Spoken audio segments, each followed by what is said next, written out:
Welcome to my channel. My name is Antonio Gervasoni. I'm a Peruvian composer and university professor, and this is the 6th video in my series on music composition, which aims to introduce you to some key aspects of this wonderful art.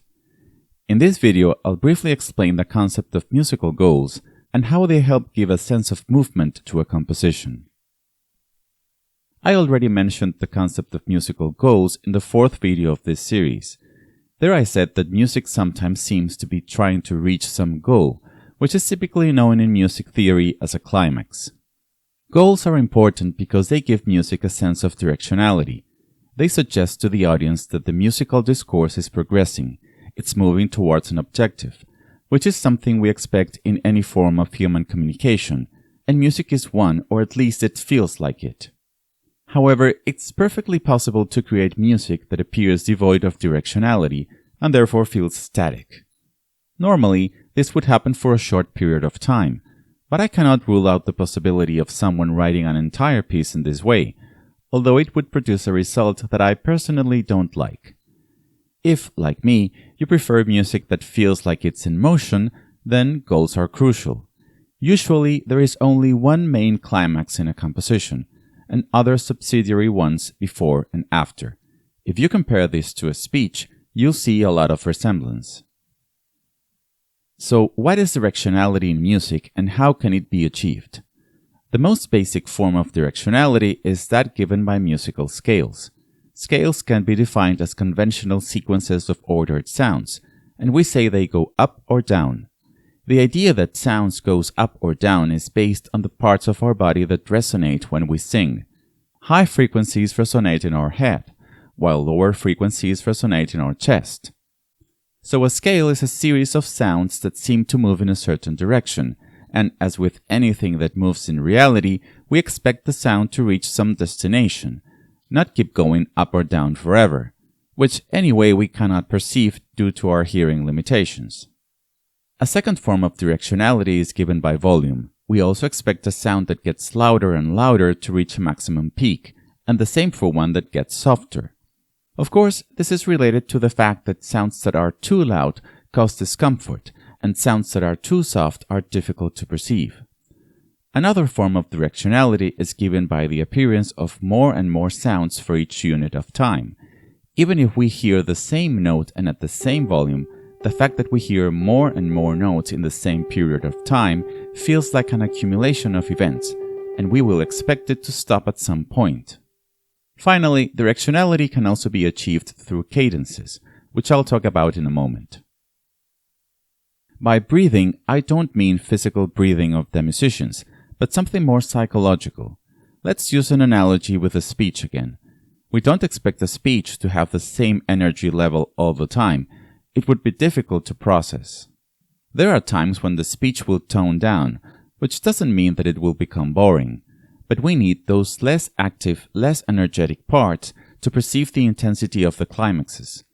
This, of course, is related to the topic of goals. Breathing is the process by which we achieve them. Without it, we wouldn't perceive any goals at all. US composer and professor Alan Belkin mentions the concept of punctuation in his book Musical Composition, Craft and Art, as well as in many videos on his YouTube channel. What he means by it is that musical goals create breakpoints in the musical discourse, just as commas and periods do the same in language, written or spoken. We need those breakpoints to mentally separate the music into smaller units that are easier to process, again, just like in language. In tonal music, punctuation is usually achieved by cadences, which I'll discuss in the following section. Here, I'll only say that they are musical formulas that create an expectation of resolution. Some cadences are perceived as being stronger than others, similar to the difference we perceive between periods and commas. Also, cadences are not the only way to achieve punctuation. The other forms of directionality that I've mentioned are also used, which, by the way, are also the ones used in atonal music. Finally, punctuation can also be achieved by sudden breakpoints in the music. In other words, unexpected goals that are not the destination of directional movements. As I just said, cadences are musical formulas that create an expectation of resolution. They are sequences of sounds, individual notes or chords, that have been used over and over again throughout centuries of Western musical development. And we are so used to hearing them that whenever they are presented, we expect them to progress in a certain way. Just listen to this.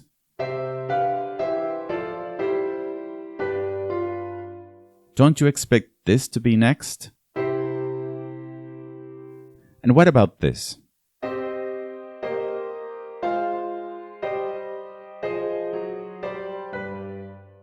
You're surely waiting for this to follow. That last sound in these two examples is what is known in tonal music as the tonic, the sound that creates the greatest sense of rest of all other sounds within a hierarchical organization known as tonality. Cadences are one of the basic components of tonal harmony, as they reinforce the primacy of the tonic. Therefore, cadences have directionality, and for this, they are used to reach musical goals in a composition. A pause is another form of musical goal. By pause, I don't mean a point where the music comes to a complete halt. Instead, I mean a place where movement is minimized or even stopped, but the sound continues, for example, when holding a chord.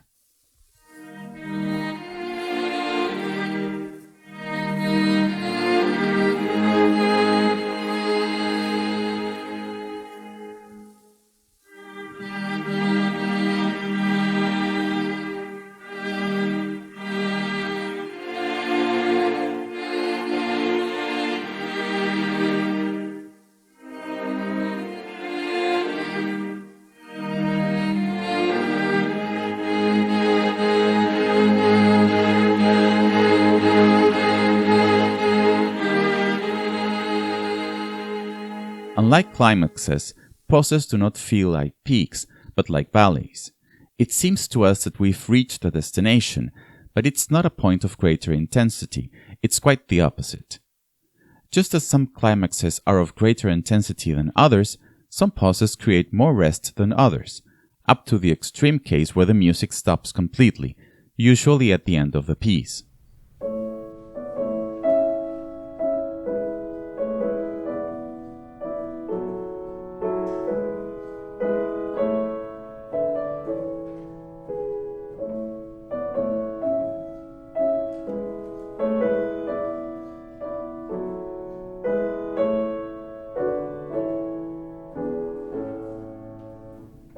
A pause can be the target of a directional movement, or it can be introduced suddenly.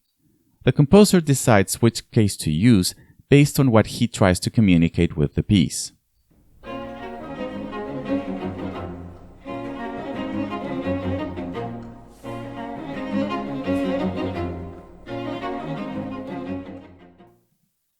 Not all music has to be based on setting clear goals in its development. In contemporary classical music, for example, it's perfectly possible to create a piece where expectations are always misled, or where directionality is less present or even avoided altogether. Goals are generally achieved after the establishment of a direction in the musical movement, but they can also appear without any directionality required. Punctuation helps break the music into chunks that can be more easily processed, helping the listener to get a mental picture of the piece. This is especially useful in large works, such as symphonies and concertos. The concept of cadence is mostly related to tonal music, but it can also appear in atonal works, either with its strict formulas or through harmonic or melodic movements that resemble them. Thank you for watching this video, and subscribe to be notified when I post a new one. I give private lessons online on composition. If you want to know more, click on the linked video or visit my website. The link is in the description below.